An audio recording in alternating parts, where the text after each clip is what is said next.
Good day everyone, this is Ed Psychology. For today's video, let's talk about this counter these traps. And the reason why I created this one is because of the engagement and views I got from my 4 parts of traps, videos about traps. So I feel the urgency, the need to discuss this one, not only to teach you how to execute the traps, but how to counter those traps. So let's begin with, if you are ready, come on.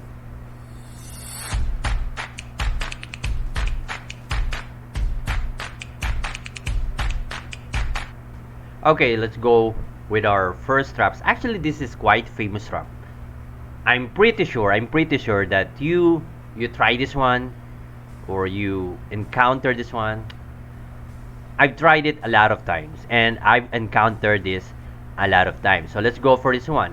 Let's go for the e4 and let's go for the e5, knight f3, and the worst way to defend this pawn on e5, because the knight is attacking it, is by moving your f6 pawn. And this is called the Miano defense or the Miano traps. Why there's a trap here?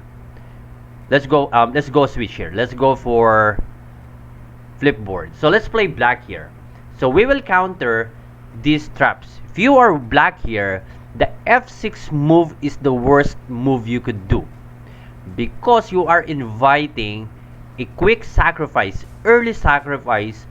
Knight takes e5, f takes e5, and like, okay, I want a knight for a pawn.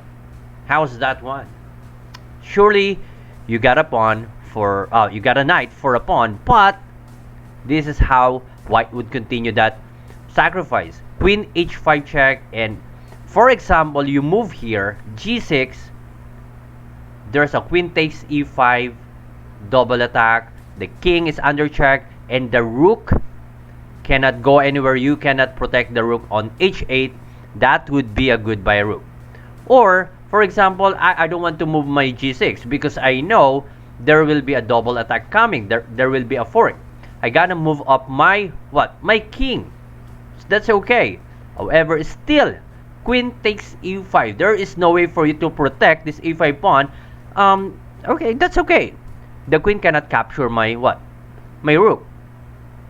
Let's go. King f7. No, not bishop e2. Bishop c4. And later on, black would checkmate. Ooh. Alright, so let's go back a little bit here. After e4, e5, knight f3, I mentioned that this is the worst move to defend the e5 pawn. So what is the best move to defend the pawn? You could choose d6. That would be a Philidor defense, or you could go knight c6 with a lot of variation. Your opponent might move here, bishop c4, or bishop b5, Ruy Lopez.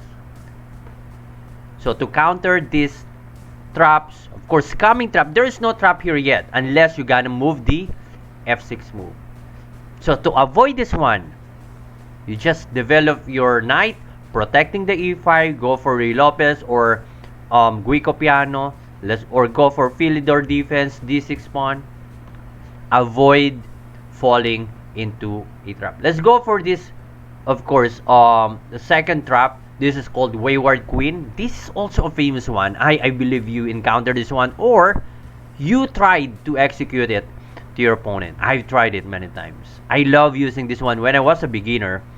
It's like, this is my surprise move, especially if I know my opponent is not that good yet, like also a beginner like me, and then I know this one, I gotta try this one.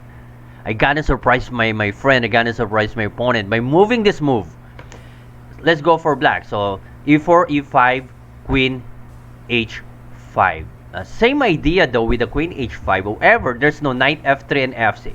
So this one, immediately the white would go here, h5, attacking the e5 pawn. But most of the time when I'm doing this opening for white, I encounter this bad move, g6 move, attacking the queen. However, there's a queen takes e5, attacking also the king. Another fork Good job, queen. And of course, just for example, you're gonna what? Cover it with your queen, and that's a good buy. Pull 5 points for white. So that is easy to win if you're white. At the same time, this is for me like a psychologically opening with a psychology connection. Why? Because Queen H5 is also connected with 4-move checkmate. You only have to do is to put what? A bishop on c4 attacking the f7, and there's wow, another set of attack here for white. First, before we worry about the 4-move checkmate, because there is none yet, we have to worry about this e5 pawn. Now to protect this e5, you could go what? d6 or knight c6. But let's go for the knight c6.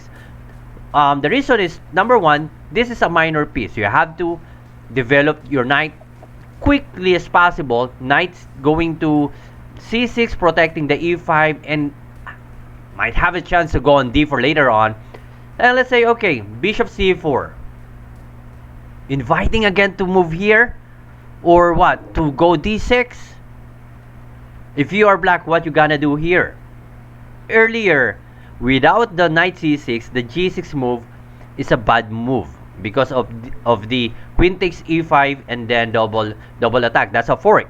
But with knight c6 protecting the e5, bishop c4 targeting the f7, of course hoping that black is not aware of it. For example, or knight f6. Knight f6 targeting the queen, attacking the queen, and that is a double attack, but that's a goodbye one. 4-move checkmate. So what is the best defense for you to protect this f7? Earlier you are worrying about this e5 pawn. This time it's about your f7 pawn. Just g6. And then let's say, okay, stubborn queen still into targeting this f7 pawn. You have nothing to worry. Black in the way. Move knight f6. Now you develop your knight at the same time. Just your bishop is needed to be developed, and then you can castling after. Knight, and let's go another queen move. Queen b3, targeting this f7 pawn. This time, you gonna set a trap. How? Knight d4, and after of that one, bishop takes f7, checking. Okay, that's a good job. However, after king e7, the queen is under attack by this knight.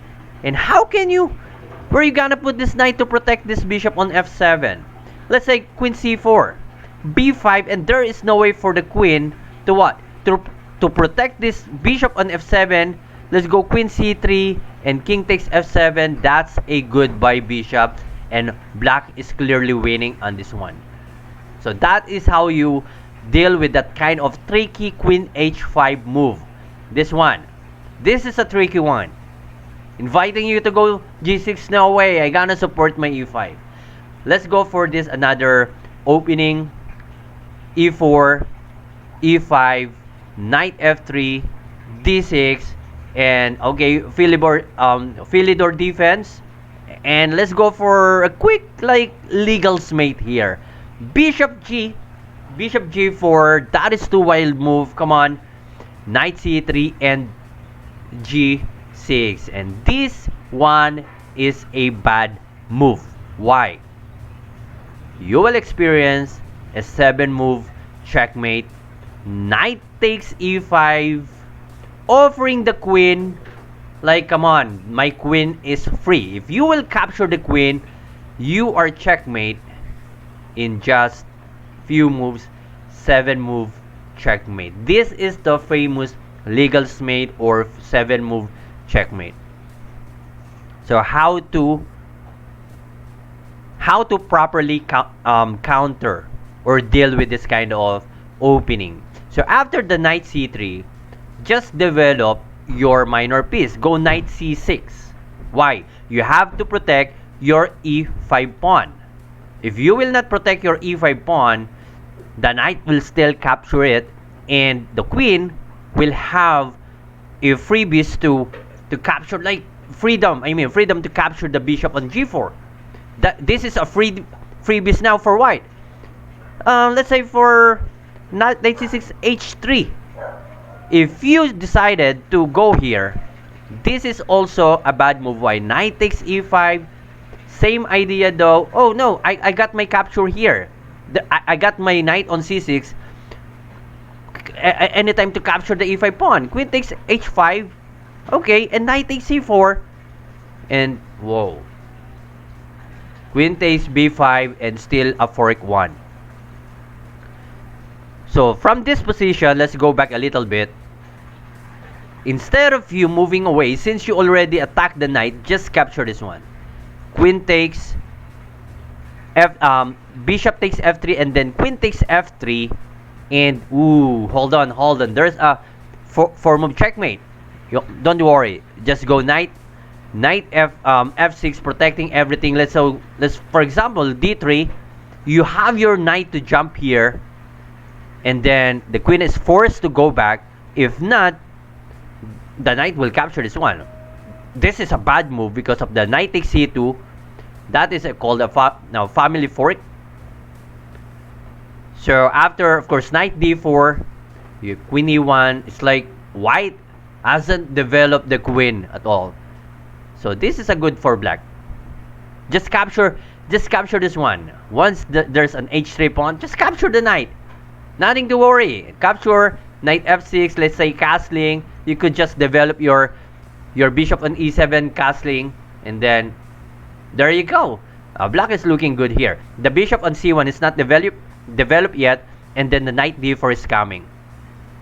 Let's go for this fourth trap that we will check how to deal and how to counter. Let's go for e4, d6. This is a perk defense. Knight c3, knight f6, knight f3, g6. Normal setup for the perk. Bishop g7. Anyway, perk or modern defense is my favorite opening for black. My pre-move is always d6, even in online or over the board tournament. Okay, and here castling, same setup. Knight d7. Okay, I gonna show you first what happened here. And goodbye queen. There you go. Let's go back here. If you have, if white has bishop c4, avoid moving knight d7 unless you know how to counter the bishop takes f7. You could move this one, making sure you understand that anytime bishop can, if there's a chance to do it, white will execute the bishop takes f7, especially if there is no rook protecting the f7 pawn. The knight on d7 is just blocking the bishop on c8, protecting the e6 square. So for me, as a perk player, my line is knight c6 or c6 or a6. That's okay. Knight d7 is not bad at all. The thing is, don't move your rook on e8 because there would be a sacrifice. So bishop e3. So what is the best move here? Instead of you moving the rook on e8, just settle first the issue here. You could move the e5, just create a space in the center. You could move what? c6. So your queen will have some access going here. Or you could move a6 and then later on b5 and then c5 and then your bishop on b7. That's a good setup for black. Or if you don't like any kind of knight here, you could just move h6, or you could just go immediately on c5. But rook e8 is the worst position, it's the worst move to have here because of the bishop takes f7. King is forced to capture. King is not forced to capture, but if you capture that one, that's a goodbye one. Goodbye. Of course, if just for example you just move away, and still quality down for black. So if you're gonna use a perk opening like this one, if you see a bishop on c4, make sure the knight d7. I'm not saying that you don't do the knight d7, but you should aware of the coming bishop takes f7 if you move away the rook. So that is how you handle the break defense. And let's go for this last one. As all of us, it's like black. We are handling blacks here from trap 1 to trap 5, because white has a lot of, set traps compared to black. But there's also traps for black. We will discuss that one soon. So let's go for e4, e5. This is a Petrov's one, a Russian game. Knight capture, and queen e2. I know if you try this one, some of your opponent might have what? Move away the knight, and once you see that your opponent is about to touch the knight, like, come on, you do it. Touch the knight, please. Please, come on. Why? Because there's a knight c6 check, checking the king, and the knight is attacking the queen at the same time. Even if the queen would go here, there's a knight would capture. So from this position, how to counter this? Queen e2 move. You all you have to do is just queen e7. If this is a free knight, well, that is okay. Why? Because you could just go d5. Sorry. No. Why king e7? Queen e7, of course. Not king, just a mouse slip, guys. Mouse slip. Arbiter mouse slip. Okay, queen takes e4. Just go d6, attack the knight. And then let's say, okay, I'm gonna support that one. d4. D takes e. And then you have to develop knight e6. Let's say f4. Let's go f4. Just for example, f4 to protect this one, to cement the e5 pawn. And if you are black, like, I want to get back the pawn. I don't want to go through this game without my e5 pawn, without capturing back the pawn. You have nothing to worry. Why? After f4, you could just go bishop g4, and let's say bishop b5, castling, and guess what? You have your rook d1 check. You'll have this one. So undeveloped piece. Black is safe here. So quick development for black. So of course, white will have just what? Knight c3. Will let this pawn to be captured back. Queen takes e5, and of course, most likely it will end to a draw game. All right, so that is our five traps that you should know how to counter or how to deal with, and avoid moving a passive move in the opening to avoid such traps. So, do you enjoy this one? Thank you so much. Don't forget to subscribe and of course follow my Facebook page. Thank you so much. Bye bye.